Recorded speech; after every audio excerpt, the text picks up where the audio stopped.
Good morning, all of you. Today in 12th class chemistry, in chapter acid base and in chapter surface chemistry, we are discussing about 12th chemistry.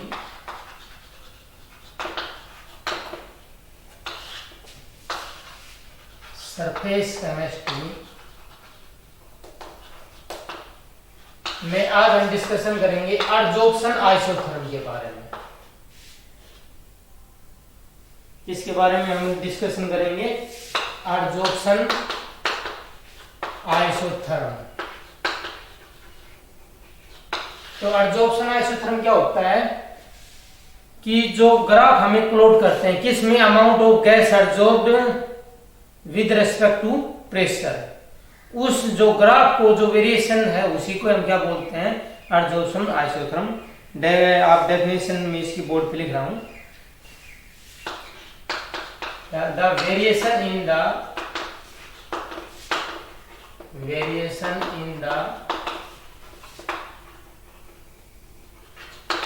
Amount of gas adsorbed, the variation in the amount of gas adsorbed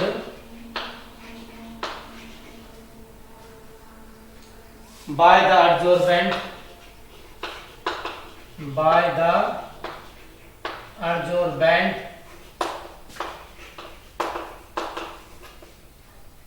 with pressure at constant temperature can be expressed by means of a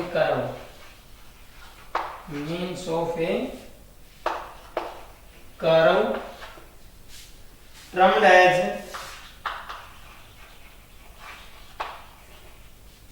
adsorption isotherm.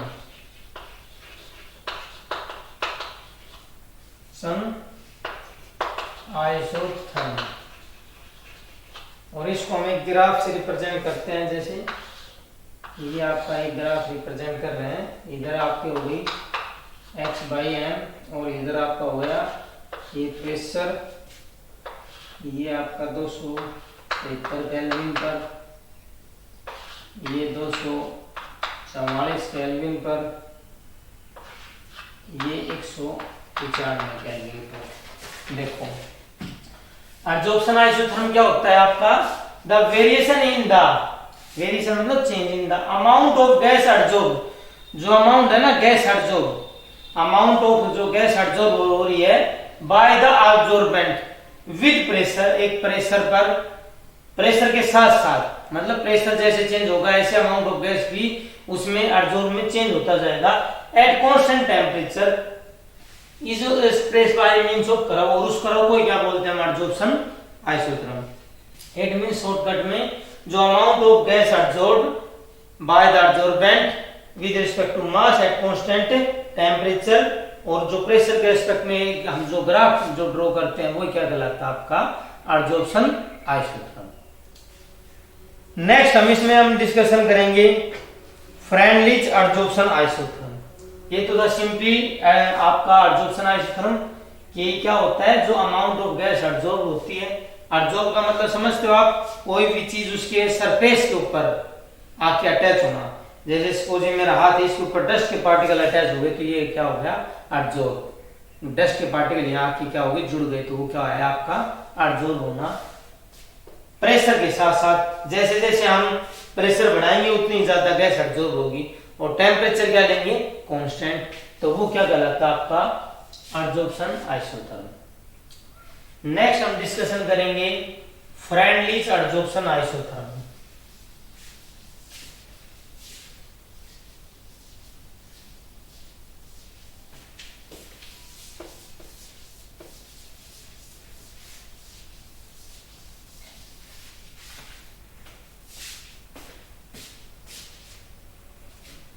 Next आपका FREUNDLICH,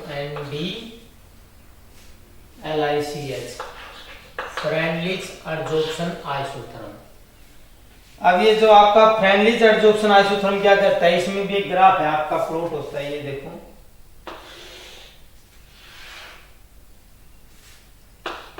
इधर तो आपका amount of gas absorbed है, इधर आपका pressure है,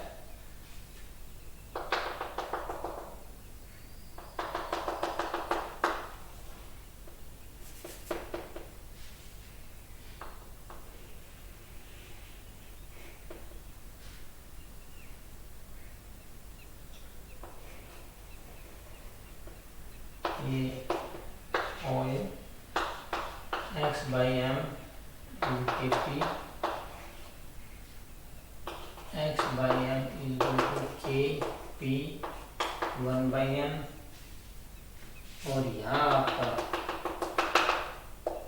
ये क्या हो जाता है, सैचुरेशन प्रेशर, इसको हम रिप्रेजेंट करते हैं PS से, और ये आपका हो गया x/m = Kp0 हो गया है। अब देखो जो फ्रेंडलिच एडजॉर्प्शन आइसोथर्म क्या कहता है, a relationship between amount of gas absorbed at equilibrium pressure is represented by a curve, this is known as Freundlich adsorption isotherm. और अब इसमें देखो आप क्या कहता है, एट लो वैल्यू, अब इसके अंदर क्या याद रखना है, जो आपका at low value of P means pressure, अगर आपका प्रेशर लो है तो क्या है, जो x/m है ये डायरेक्टली टू P,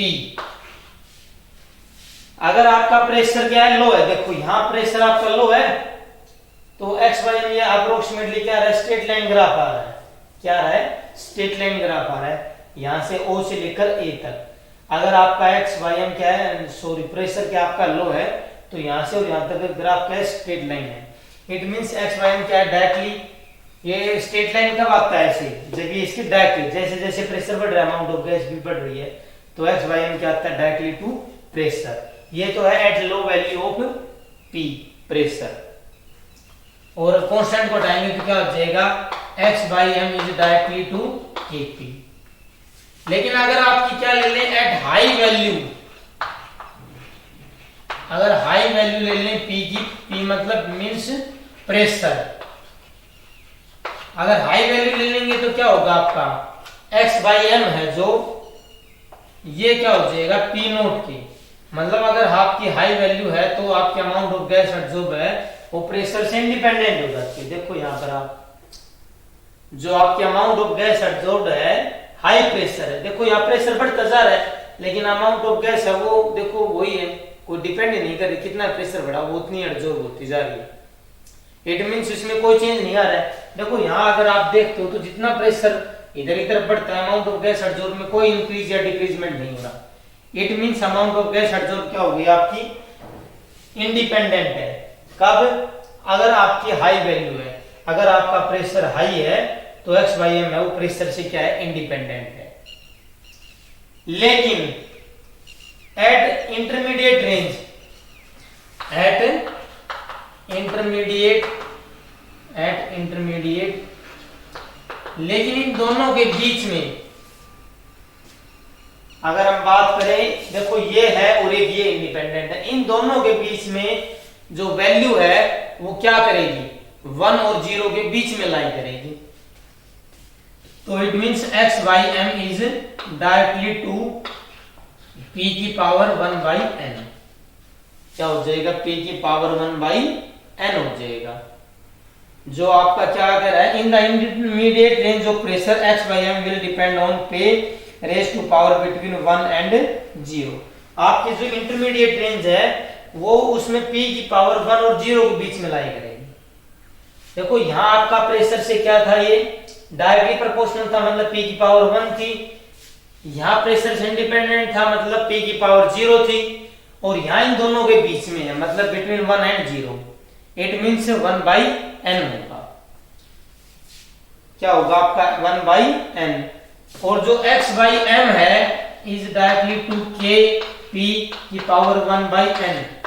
ये जो एक्सप्रेशन थी, ये जो सबसे पहले किसने दी थी, आपकी फ्रेंडलिच ने दी थी, इसलिए इसका नाम क्या पड़ गया, Freundlich adsorption isotherm equation.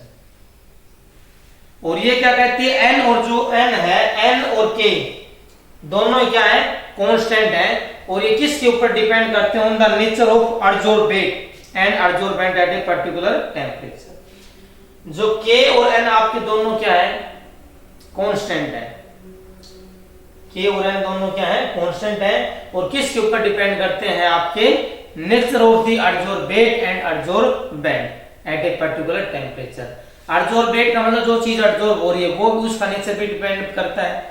Adsorbent मतलब किस चीज के ऊपर एडजॉर्ब हो रही है, सॉलिड पे, लिक्विड पे, या किस चीज के ऊपर डिपेंड हो रही है। तो जो आपका n और p k की वैल्यू किसके ऊपर, nature of adsorbate and adsorbent at a particular temperature, और टेम्परेचर भी एक पर्टिकुलर होना चाहिए। तो ये थी आपकी फ्रेंडलिच एडजॉर्प्शन आइसोथर्म। इसकी एक लिमिटेशन थी, क्या लिमिटेशन थी, कि this isotherm fails to at high pressure. देखो हाई प्रेशर पे कोई इसमें अमाउंट ऑफ गैस में कोई वो नहीं दिखा रहा, शो ना इंक्रीज ना डिक्रीज, कांस्टेंट चलती जा रही है। इट मींस ये क्या है, ये एक लिमिटेड रेंज ऑफ प्रेशर पे ही अप्लाई है। इसकी आप लिमिटेशंस में क्या लिखोगे, limitations of Freundlich adsorption isotherm, कि this is applicable only a limited range of pressure, it fails at high pressure. ये आपकी हाई प्रेशर के ऊपर क्या हो जाती है, फेल हो जाती है। नेक्स्ट हम करते हैं discussion adsorption from solution phase.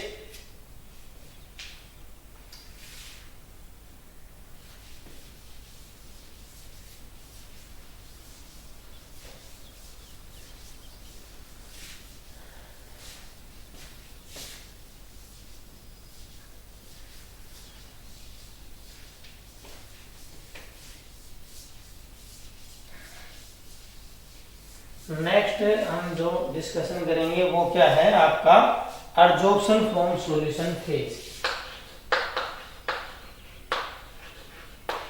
Adsorption from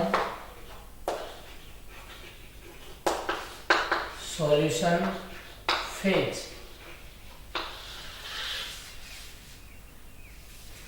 कि आपका है ना, जैसे जो सॉल्यूशन फेज से भी क्या हो सकता है, एडजॉर्ब हो सकता है। इसमें लिखो आप, सॉलिड्स कैन एडजॉर्ब, इसमें क्या है, solids can adsorb,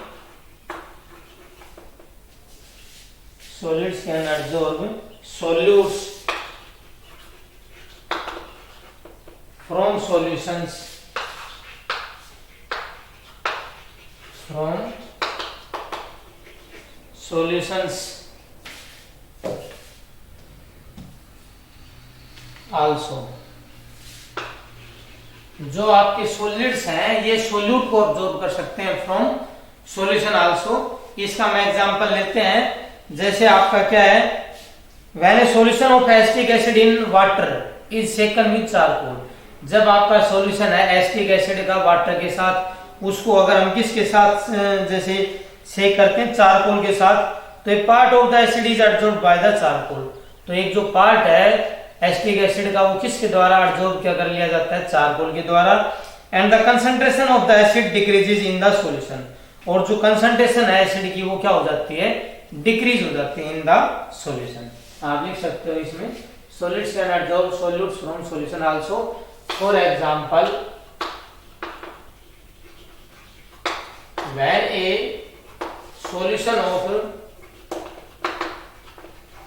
when a solution of acetic acid in water, acetic acid in water is shaken with charcoal, is shaken with charcoal, then a part of the then a part of the acid is absorbed by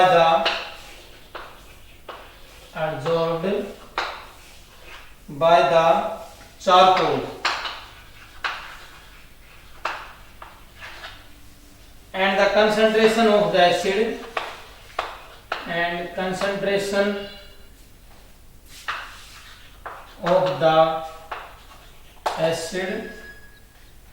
decreases in solution.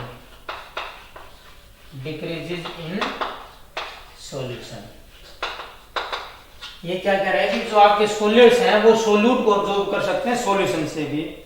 जैसे आपका solution था किसका है, acetic acid का in water का, acetic acid और water का solution था। इसको किसके साथ सेक किया आपको, चारकोल के साथ। तो चारकोल ने क्या किया, एसिटिक एसिड को एब्जॉर्ब कर लिया। अब सॉल्यूशन के अंदर आपके एसिटिक एसिड की कंसंट्रेशन डिक्रीज हो गई। इट मींस चारकोल ने एसिटिक एसिड को क्या कर लिया, एब्जॉर्ब कर लिया। अब ये जो एब्जॉर्ब होता है तब हम क्या क्या ऑब्जर्वेशन कर सकते हैं, जैसे जो आपका सॉल्यूशन से सॉलिड को या सोल्यूट को एब्जॉर्ब करते हैं तब क्या ऑब्जर्वेशन हम करते हैं वो लिखते हैं। नेक्स्ट ये तो थी आपकी वो, नेक्स्ट है आपका इसी के अंदर ये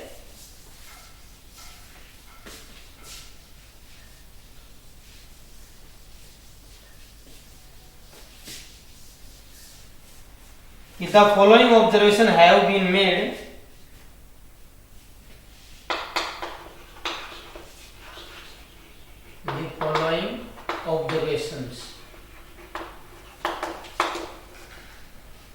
the following observations,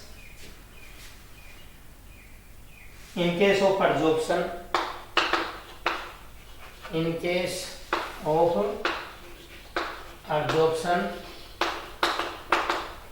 from solution phase। ये आपका अगर जो सॉल्यूशन फेज से क्या करता है, एब्जॉर्ब करता है, तो क्या क्या हमें जो ऑब्जर्वेशन है वो होती है। एक तो फर्स्ट क्या है, the extent of absorption decrease with an increase in temperature. First observation होती है द एक्सटेंट ऑफ एब्जॉर्प्शन,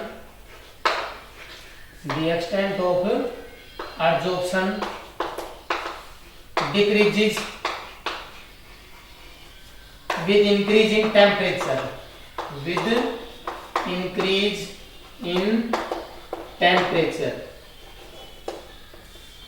जो आपका एक्सटेंट है वो एब्जॉर्प्शन ये डिक्रीज हो जाता है विद इंक्रीज इन टेम्परेचर। अगर आपका टेम्परेचर इंक्रीज होता है तो एक्सटेंट ऑफ एब्जॉर्प्शन क्या हो जाता है, डिक्रीज हो जाता है।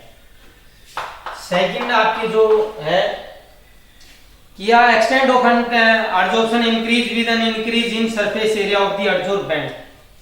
जो आपका एक्सटेंट है एब्जॉर्प्शन का, द एक्सटेंट ऑफ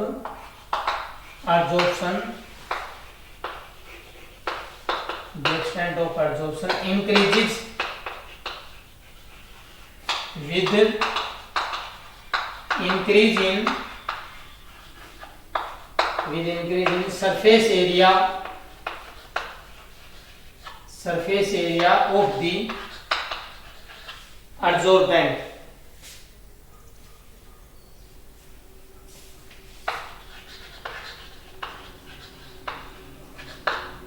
ये क्या कह रहा है, जो एक्सटेंट है एब्जॉर्प्शन का वो इंक्रीज हो जाता है with increase in surface area of the absorbent. जितना ज्यादा सरफेस एरिया होगा उतना ज्यादा क्या होगा आपका एक्सटेंट ऑफ एब्जॉर्प्शन। एक तो जैसे आपका कोई भी ये लगा लो आप, जैसे ये कागज है, इसमें जैसे इतनी लेवल पे आपका एक्सटेंट ऑफ एब्जॉर्प्शन हो रहा है, एक हम 2 को जोड़ दें 3 को, तो जितना ज्यादा सरफेस एरिया होगा उतना ही ज्यादा क्या होगा, एब्जॉर्प्शन होगा। नेक्स्ट क्या है, जो एक्सटेंट है एब्जॉर्प्शन का डिपेंड करता है, the extent of absorption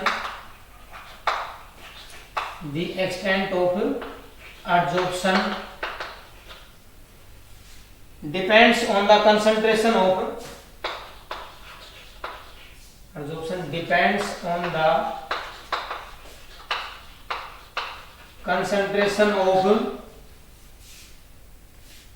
solute in solution, solution, कि जो आपका एक्सटेंट है एडजॉर्प्शन का वो किसके ऊपर डिपेंड करता है, कंसंट्रेशन ऑफ सोल्यूट, कि आपकी सॉल्यूशन के अंदर सोल्यूट की क्या कंसंट्रेशन है उसके ऊपर भी डिपेंड करता है। और लास्ट डिपेंड करता है आपका on the nature of adsorbent and adsorbent, और लास्ट है the extent of adsorption,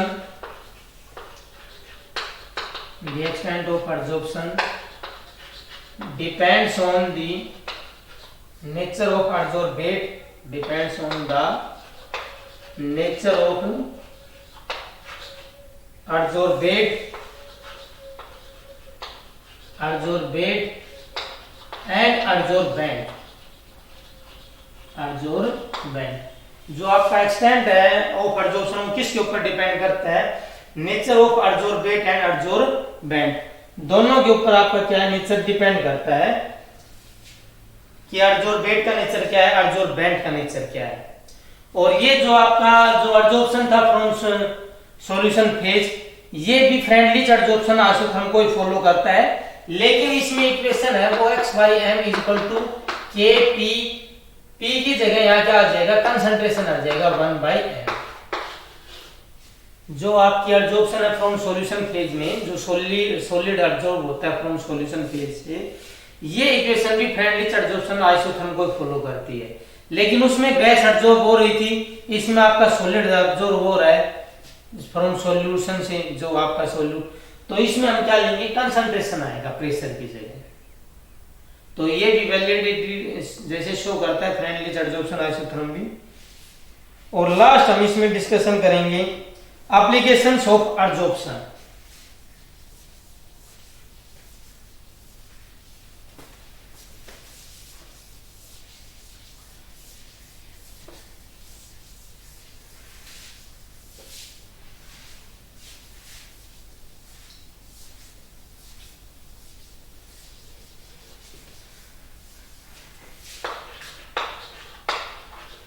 applications of adsorption, कि आपकी एडजॉर्प्शन की क्या क्या एप्लीकेशंस हैं। फर्स्ट है production of high vacuum, first क्या है आपकी, प्रोडक्शन ऑफ हाई वैक्यूम। अगर हमें हाई वैक्यूम क्रिएट करना है तो वहां जो गैस है वो किसी सुटेबल उसके साथ एडजॉर्बेंट के साथ हम वो कर देंगे एडजॉर्ब, और हम इसकी सहायता से हाई वैक्यूम क्रिएट कर सकते हैं। सेकंड है आपका गैस मास्क, जो आपके गैस मास्क होते हैं, जो कोयल और जो माइंस होती हैं उनके अंदर जो जहरीली गैसेज हैं उनको एब्जॉर्ब करने के लिए गैस मास्क होता है, वो क्या करता है, जहरीली गैसों को अपने ऊपर एब्जॉर्ब कर लेता है।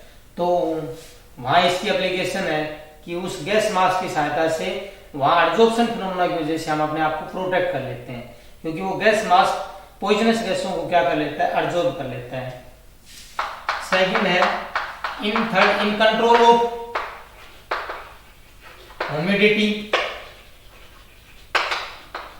आपने देखा होगा जितनी भी जो मशीनें आती हैं उनके अंदर सिलिका जेल के छोटे छोटे पाउच आते हैं, वो किस लिए आते हैं कि वो मशीनें खराब नहीं, क्योंकि वो सिलिका जेल के पाउच हैं वो अगर सपोज उसमें थोड़ा बहुत मॉइस्चर है तो उसको क्या कर लेते हैं, एब्जॉर्ब कर लेते हैं और उस मशीनरी को बिल्कुल क्या रखते हैं, ड्राई, ताकि वो फिर बिल्कुल सेफ रहे। तो जो आपकी ह्यूमिडिटी को कंट्रोल करने में भी एब्जॉर्प्शन का होता है, क्योंकि जैसे जो सिलिका जेल होता है मशीन के अंदर या कोई भी पैकिंग आइटम में डालते हैं ताकि वो मॉइस्चर को एब्जॉर्ब कर ले। इन क्यूरिंग डिजीज, जो जितनी भी बीमारियां होती हैं वो उसमें क्या होता है, कई बार हम जैसे जो सस्पेंशन यूज करते हैं वो क्या कर देता है, जो वायरस और बैक्टीरिया को अपने ऊपर एब्जॉर्ब कर लेता है, एब्जॉर्ब करने की वजह से वो क्या हो जाता है, किल, और हम क्या हो जाते हैं, ठीक हो जाते हैं। नेक्स्ट है removing of colouring matter, removing of colouring matter from solution. जो आपका कलरिंग मैटर है सॉल्यूशन से निकालने के लिए भी एब्जॉर्प्शन, जैसे हम पेपर क्रोमेटोग्राफी और इनमें करते हैं, जो आपकी सॉलिड जैसे चौक को ही अगर हम डिप करते हैं तो कलर यहाँ पे एब्जॉर्ब होगा, तो उससे हमने और वो जो सॉल्यूशन हम अंदर चला गया। तो ऐसे कलरिंग को भी। फिर सेपरेशन ऑफ इनर्ट गैसेज, जो आपके जैसे हमें इनर्ट गैसेज और सारे गैसेज का मिक्सचर है उसमें से इनर्ट गैसेज को एब्जॉर्ब कराना है, जैसे सेपरेट करना है। तो बाकी गैसेज तो क्या है, किसी न किसी एक्सटेंट तक एक पर्टिकुलर एब्जॉर्बेंट पे एब्जॉर्ब हो जाएंगी, आपकी इनर्ट गैसेज एब्जॉर्ब नहीं होंगी। तो हम उस सहायता से क्या कर सकते हैं, इनर्ट गैसेज को भी सेपरेट कर सकते हैं। नेक्स्ट, इन फ्रोथ फ्लोटेशन प्रोसेस में भी जो आपकी कई चीजें होती हैं, जैसे जो जो झाग बन जाती है वो चीज ऊपर आती है और वो किसी न किसी सरफेस के ऊपर क्या हो जाती है, एब्जॉर्ब हो जाती है। इन हेट्रोजीनियस कैटालाइसिस, हेट्रोजीनियस कैटालाइसिस मतलब अभी आगे आएगा कैटालाइसिस में बताएंगे, जिसमें रिएक्टेंट और प्रोडक्ट दोनों अलग अलग फेज में होते हैं। तो उसमें जो सॉलिड एज ए अगर suppose substance as a catalyst का काम कर रहा है तो वो अपने चीज ऊपर क्या कर लेता है, रिएक्टेंट को एब्जॉर्ब कर लेता है। इन क्रोमेटोग्राफिक एनालिसिस, जो क्रोमेटोग्राफिक एनालिसिस है जैसे पेपर क्रोमेटोग्राफी है, थिन लेयर क्रोमेटोग्राफी है, वहां भी आपका एब्जॉर्प्शन की सहायता से हम डिफरेंट डाइज या कलर को सेपरेट कर सकते हैं।